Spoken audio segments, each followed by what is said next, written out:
Excited Utterance, the Evidence and Proof Podcast, Episode number 105, Brandon Garrett, Autopsy of a Crime Lab.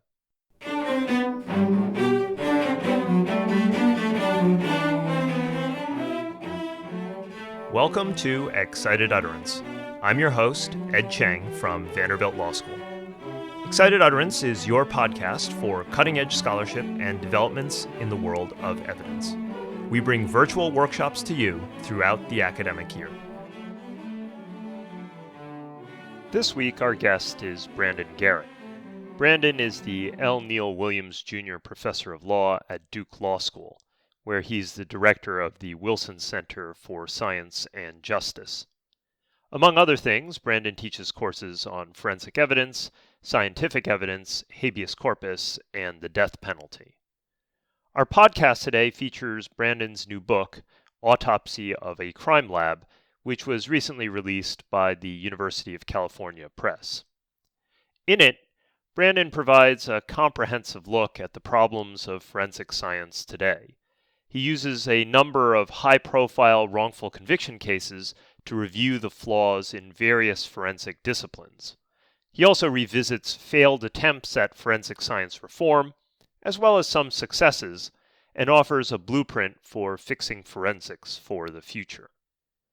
My interview with Brandon will be a combination of old and new. The problems that have plagued forensic analysis in the past and continue to do so today, but also the concerns raised by new forensic or diagnostic technologies used increasingly by the police. We talk about what brought Brandon on his journey to this point in his career, as well as his plans for the future. Brandon, delighted to have you back on Excited Utterance. Welcome. Thank you. It's been a while. It's great to be back. You're, of course, widely known for your work on wrongful convictions and their relationship to problems in forensic science. I thought it would be interesting to start off today by asking you how you got started in this field. You talk in the book about starting out as a young lawyer and working on DNA exoneration cases. Is that where it all started, or does it go back further than that? Yeah, it is. And, when I started out meeting people who've been freed, those cases are a triumph of forensics technology, right? DNA brought to light errors. These people might have never gotten their convictions reversed had it not been for post-conviction DNA testing. And that was kind of my attitude coming in, like 3 cheers for forensics. It brings to light all sorts of other problems. These represented people like the exonerated 5 who falsely confessed. But forensics is what set them free. And then when you dig into the trial transcripts and look more carefully at those cases, a lot, for example, in the when they see us depiction of the exonerated 5, it actually doesn't convey how before the DNA, there was DNA that excluded them at the time of trial. Why didn't anyone pay attention to that? But there was also soil comparisons, hair comparisons, all of these other forensic disciplines played a role in their wrongful conviction. And that case is kind of typical in that the role that bad science played and improper use of forensics played, really, the public didn't focus on it, wasn't really the subject of their appeals. Everyone focused on the false confessions, the brutal interrogations of those kids. And in case after case, I saw that the appeals didn't talk about the forensics. The defense lawyers didn't ask any questions about the forensics. News coverage, when someone gets exonerated, often focusing on the DNA, doesn't mention that the fingerprint evidence, the blood evidence, the hair evidence, all contributed to the wrongful convictions. And that really keyed me in that, wait a minute, there's a huge part of the story here, which is that forensic evidence played an outsized role in these serious wrongful convictions, and there wasn't enough understanding that this was a big part of the problem. Let's talk a bit about your new, comprehensive, and really wonderfully accessible book, Autopsy of a Crime Lab. Over the last 2 decades or so, I think there's, of course, been a lot written about the problems of forensic science and crime laboratories. What was your motivation for writing this particular book and at this particular time? In other words, why this book and why now? Like I mentioned, early on I was studying these DNA exoneree cases and the role that overstated, unreliable forensics testimony played. One impetus for me doing that early work was the National Academy of Sciences had formed a committee in the mid-2000s to start looking at What is the path forward to fix these problems in forensics? And so Peter Neufeld and I wrote a comprehensive report of what went wrong in those exoneree cases in terms of the forensics testimony. And in 2009, the National Academy of Sciences releases its landmark report. They describe a whole host of problems with forensics in this country, and nothing changes, or very little. And 2016, another group of leading scientists convened by the White House issues a scathing report talking about the need to really not rely on forensics until we've done the basic research and until we're conveying what the limitations are of the methods. And very little changes. And you still have judges letting in bite mark evidence. You still have courtroom testimony looking a lot like it did 10 years ago, 20 years ago, 50 years ago. And what I started to do about a decade ago was start to do mock jury studies, surveying lay people around the country. What would you do? Would you convict someone based on this evidence? And what I was seeing is that now I've surveyed tens of thousands of people. People assume that these different types of forensics are unique, that they're infallible. And unless they hear different, unless we counter these misperceptions, they will convict people based on evidence that could be wrong. And so my number one goal here was clearly the scientific community isn't reaching the general public. People watch a lot of fictional portrayals of forensics. And in our courtrooms, they hear really something that is fiction, that there's such a thing as a perfect match and a source ID or whatever they call it. And so that my goal was to counter these misperceptions of forensics. What's your take on what the causes were originally for these problems? I think it's fair to say that at least much of the early forensic work started as an attempt to get better and more reliable evidence, and then somehow it went off the rails. So, what happened? Was it a lack of awareness or some quirk of human psychology or perhaps external institutional pressures? Yeah, no, I agree that a lot of these forensic disciplines started out with police officers noticing that there's trace evidence at the crime scene and we shouldn't ignore it. We should collect it. We should look at it carefully and figure out whether there's something that we can learn from it.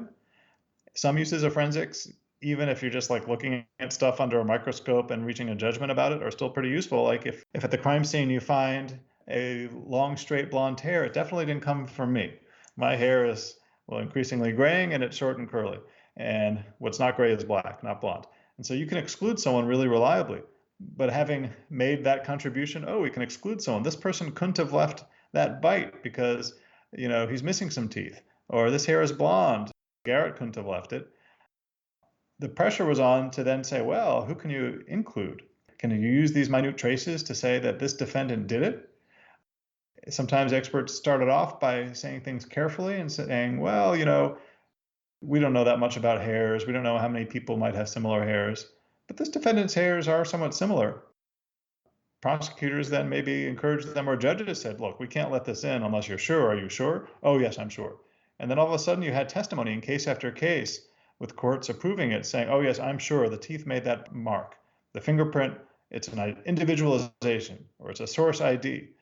And if people were actually expressing the limits of their methods, I think that jurors could take it into account. They wouldn't throw out the evidence, but it might actually not go as well with judges and with the public if they admitted that, look, could be evidence, it's probabilistic, and we actually don't have the statistics, so we can't tell you how good it is. But, we've looked at stuff in detail, and some of the details line up, so that's pretty good. That wouldn't sound very good in court. And people's jobs are at stake, and people are trying to fight crime and solve important cases, and they feel good when they're contributing to important investigations. And with that reinforcement over time, and with others in your discipline telling you this is okay, this is the way it's done, over time you have a disaster in the making, combined with the fact that crime labs have not had real quality control in this country. They're not run like scientific labs. And so when outright errors occur, no one catches it, often until it's quite really late, and you have tens of thousands of cases affected. So we have problems with methods. We have problems with basic quality control. We have problems at the crime scene. My book isn't to say that crime lab's bad, forensics professionals bad. No. I actually think we need more forensics professionals at the crime scene, for example. We shouldn't have untrained police officers collecting evidence. So we just have a really problematic system from start to finish. And in an era where we're talking about, well, what's the role of the police? How about defunding? How about funding? I really think that we need more funding for real science in criminal investigations, but not all of the slipshod work in poor quality control, unregulated institutions that we've had in the past. I think it's interesting because your observation, which is that courts, I mean, courts in particular, but perhaps also juries and what they need in terms of informational requirements may have driven a lot of the overreaching that the forensic sciences have done in the past. And I can imagine that that might be part of the reason why studies like the National Academy or the PCAST report have not had a lot of traction, that in some sense the practicality of trying to litigate these cases make it difficult for anyone, even the people who want to do a good job, to do it. I wanted to ask you about the Houston Forensic Lab, which you highlight in your book, and which has been the subject of Sandy Thompson's book as well. The Houston Forensic Lab is kind of like a phoenix arising from the ashes, because out of a scandal in Houston, you have a lab that's really pushing the envelope in terms of scientific rigor and professionalism. Does the Houston lab offer us hope? When I had Sandy on the podcast, I asked her whether she thought Houston could be replicated in other places, or whether she thought that Houston was largely unique. What do you think? Well, I love Sandy's book, and I encourage people to read Sandy's book as much as mine. Her book is called Cops and Lab Coats, and it really captures that in Houston, they moved from that model to make the lab independent. So it's not an arm of law enforcement, it's a separate corporation. I've done really interesting research. I'm still doing interesting research, collaborating with folks at the Houston Forensic Science Center. And one thing they're doing is that they're constantly testing their experts. So people who are doing, whether it's fingerprint work or digital or whatever the disciplines are in the lab, across all 6 disciplines, about 5% of any person's casework is a test where someone can look and say, oh, actually, when you said that fingerprint was an exclusion, actually it matches. You got it wrong. And the idea is that this is not like a disaster and this person can never work there again. This is catching errors where it doesn't matter, or where it is a test and where you can fix problems, instead of just saying, oh, no, we have 0 error rates, but we never check to see what they are. The idea is like you do quality control. Basic quality control is a novel thing in forensics. Clinical laboratories all have to do it. Crime labs, no, they never have had to do it.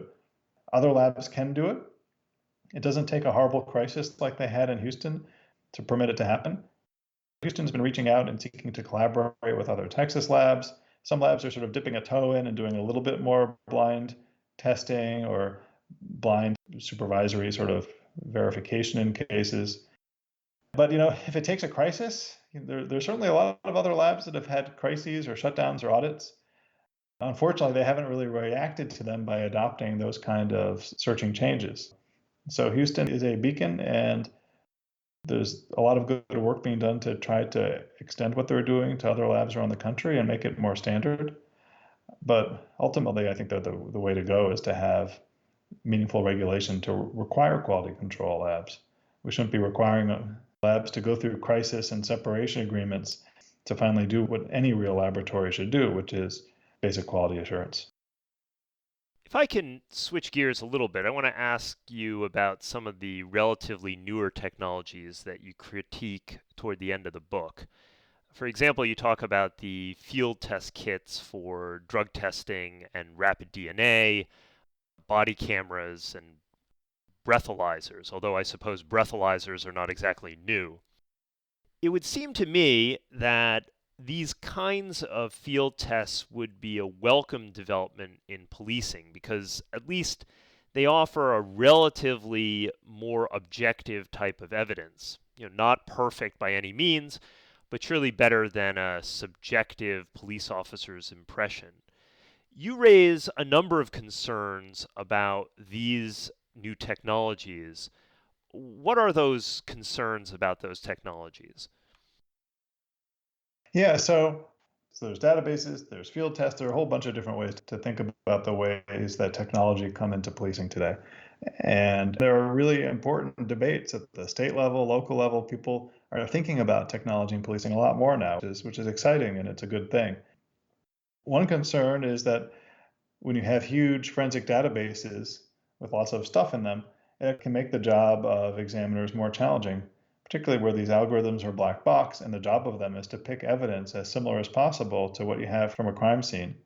just makes the job of an examiner really challenging. If you're searching through hundreds of millions of prints, you're going to be pulling prints that look a lot like what you found from the crime scene, and it may enhance error rates, make the job more risk prone. There's more of a chance of a coincidental match to someone who's innocent. But another concern is that you can have algorithms where you don't know how good they are. They've never been error tested. That's been the case for facial recognition algorithms that have been marketed. That's why you have some jurisdictions saying, like, we should ban them. We shouldn't even be using them.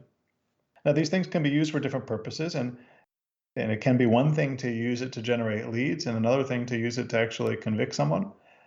But no matter what, even if you're just using it to generate leads, policing agencies should want to know how good it is. How reliable is it? Has it been tested? And unfortunately, in the criminal system, whether it's a bite mark examiner or an algorithm, there just hasn't been much of a priority placed on knowing how reliable something is. And that should be obviously the number one priority. If you're using something because you hope it's reliable, well, hope isn't enough. It shouldn't be hope-based. It should be evidence-based. There's separate privacy concerns with including everyone's images in these big biometric data banks. But my focus here is on reliability.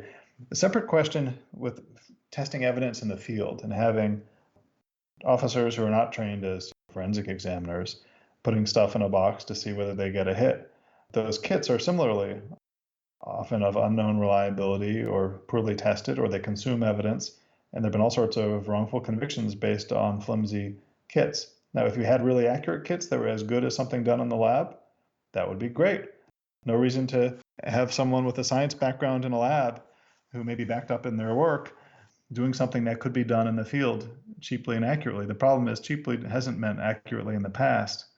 And instead, you'd had these kits marketed and cause a whole series of different wrongful convictions in drug cases and other types of cases because they weren't reliable.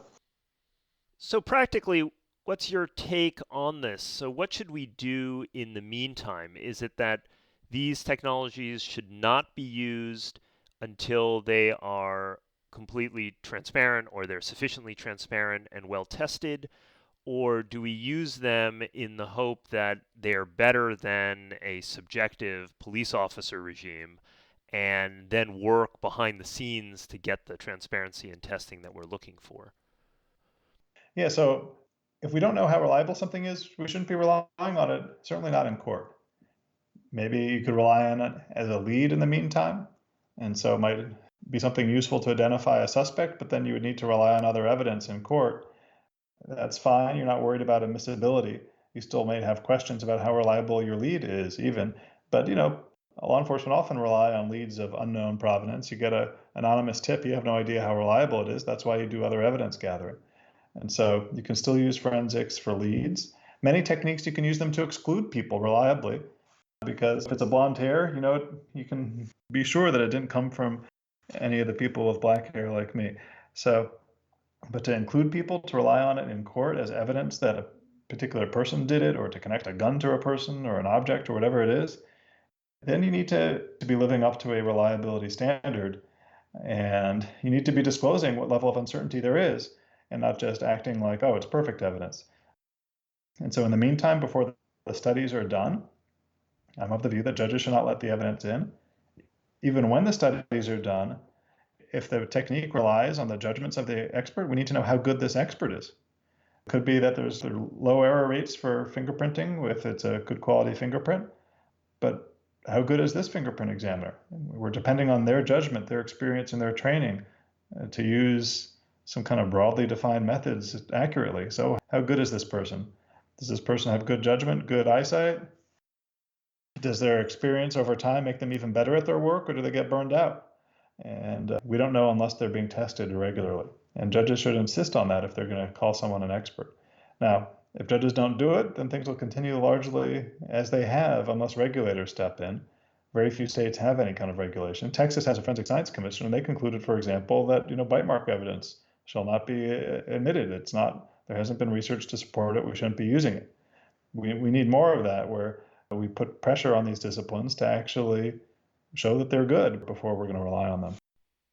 The last section of your book looks to the future, and in fact, your last chapter is entitled Fixing Forensics. It, to my mind, provides a pretty good wish list of things that we would want out of an ideal forensic science system. So let me make things a bit more difficult for you. What if you could only have one or perhaps two significant reforms from that wish list? What would those be, and why are those the most important changes that we should make? So the National Academy of Sciences report, they said that their number one recommendation, the most important one of all, was that there be a National Institute of Forensic Science created, a federal regulatory agency, just like the FDA for food and drugs, that we need a federal regulatory body. And there was legislation introduced. There were some hearings in the House, some hearings in the Senate. Nothing came out of it. I'll still stick with their recommendation, and it's a nice cop out because that recommendation includes, right, the agency can do lots of the things that I've been talking about. An agency can fund the basic research. The agency can set standards for reporting and for testimony. And they can say, look, this discipline isn't ready for prime time. It's not ready yet, or it can only be used for these purposes. It's not reliable if used for these other purposes. So creating a big federal agency, it's not like new federal agencies get created every day. It may be a stretch, but it's really needed. Final question for you. What's next? I know that book projects can sometimes be the capstone on a bunch of research, but they can also be the spark for a new project. Where are you planning to take your work now that the book is done? Well, I am thinking about additional book projects on different topics, but my forensics work is still very much going, and we're trying to work with colleagues as part of CSAFE, which is the Center for Statistics and Applications in Forensic Evidence. Duke's a part of that. We're doing more work to think about how to convey forensic evidence in a way that's understandable and comprehensible to jurors. And it's hard to blame forensic examiners for saying, oh, it's a source identification, if they haven't been told how to better express their results, either through research or for standards in the field. And so we're developing through these mock jury studies, how can we better convey this evidence so that people who tend to assume that this stuff is perfect can give a more careful and deliberate understanding when they hear an expert testify. We're also working to inform standards for testimony and also for reports, because most cases don't go to a trial. You have lawyers reading a lab report, and that report has to convey a lot of complicated information that a lot of us lawyers don't have the scientific literacy to understand. And so we're part of larger scientific literacy efforts to try to provide that kind of continuing education to explain basic statistics concepts to people like me that don't have any quantitative background. That's why we went to law school and became lawyers. And so I think there's a lot of work to do to improve the way that these types of results are communicated. And then there's a really important need to push policy in terms of policing agencies and better crime scene responses, and the push for independence in crime labs to ward off cognitive bias, to make the work more scientific and independent. So there's no end to the work in this field. But I'm also creating large databases of case law surrounding some of these forensics disciplines. So you can see how the courts have changed in some of these areas in their approaches towards, for example, there has been a whole series of rulings where courts have restricted the testimony by firearms examiners in recent years. So we have lots and lots of work to do. And it's an energizing, exciting time where, although progress has been slow, there's a lot going on in the world of forensic evidence. Well, Brandon, thanks for a great discussion about your new book and about the challenges facing forensic science and crime labs. As always, great having you on the show. Thank you. It's great to talk to you, Ed. As I noted during the interview, all of the problems with forensic analysis that are reviewed in Brandon's book are long-standing and frustratingly persistent. So the burning question for me is, why did they arise, and why are they so sticky?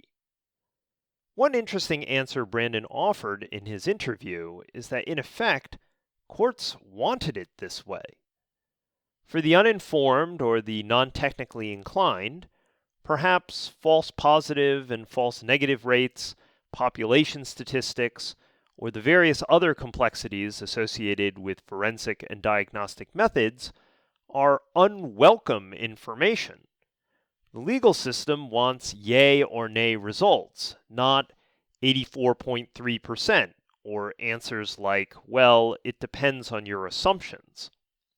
Expressions of uncertainty are perceived as a sign of weakness rather than of precision, and so ironically, the legal system ends up with the most extreme and unjustified forms of forensic testimony. As I said, the legal system, in a sense, got what it asked for, which is black and white forensic conclusions, even though those might be unreliable or well overblown. That may be also why analogous problems to the ones that have plagued traditional forensic technologies like bite marks and tool marks seem to be reemerging with the new technologies, which should frankly know better. Neglecting validity studies, treating hits as matches as if they're infallible, not being transparent about assumptions and limitations. Are all these essentially what legal actors want? Do they want a cut and dried litmus test for guilt rather than the messy probabilities that science actually consists of? If this is indeed the case, Brandon's plans for the future, focusing on mock jury studies and how we communicate technical information to non-technical audiences, may in fact be the key to addressing this problem. I'm not holding my breath for a federal agency devoted to the forensic sciences. That would be great, but it's not a dream that I'm necessarily going to count on. But as an academic, a project on how we can better teach laypersons about the limitations of forensic methods and how to understand basic statistical concepts should be something that we can all get behind. That's something that we can do from the ground up, and that will benefit not only criminal justice, but all legal practice over time. Support for Excited Utterance is generously provided by Vanderbilt Law School's Branstetter Litigation and Dispute Resolution Program, as well as the University of Arkansas School of Law. The associate producer is Alex Nunn, and the production editor is Grace DiPietro. Additional production assistance is provided by Francesca Rutherford, and music is provided by the Vanderbilt University Blair School of Music's Children's Cello Choir, under the direction of Kirsten Castle-Greer. I'm your host, Ed Chang, and I hope you'll join us again next time when we take on another new work in the world of evidence and proof.